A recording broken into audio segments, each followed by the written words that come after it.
Mimi naitwa James. Natoka Tochi Media. Nilikuwa nauliza, nyie mmesema ni Wakatoliki. Niko nataka kujua mnasali kigango kipi, parokia ipi, na mnaweza mkatuambia nyie ni jumuiya gani? Lakini pia ili uwe Mkatoliki, ngoja malize. Ili uwe Mkatoliki, ukishabatizwa lazima uwe na kitambulisho ambacho kina namba. Nilikuwa naomba watu watatu tu wanaonyeshe vile namba zile, hata kitambulisho cha mfano ili niamini kama kweli ni Wakatoliki, ili tuamini wanaoongea ni wa kweli. Lakini kwenye kanisa Katoliki kuna wasemaji ambao ni walei. Sasa hamjajaribu kuwashirikisha walei ndio waje wazungumze hili, au nyie mmejiorganizeje? Nimekuelewa. Swali la kwanza kwamba unauliza Ukatoliki vitambulisho. Nikwambia sasa hizi passport yako hapo umebeba?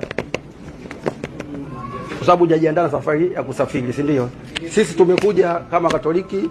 Swala la niko kigango gani na swali jumuiya gani, kanisa gani, nilishajibu hilo swali. Hata walikuwa kwenye press ya kwanza waliona, na tayari ujumbe ushafika kwenye parokia yangu, kwa wanajua na hichi ninachokifanya. Wanajua kwamba kuna muumini huyu ana hoja zake hizi anatakiwa kujibiwa. Tumefuata process zote. Sisi wa Roma unaruhusiwa kupeleka malalamiko pale kwa ngazi stahiki ya kiongozi unampelekea malalamiko. Siwezi kwenda kwa walei kwa wakati mimi nataka askofu wangu afanye kitu hiki. Sasa mimi na swali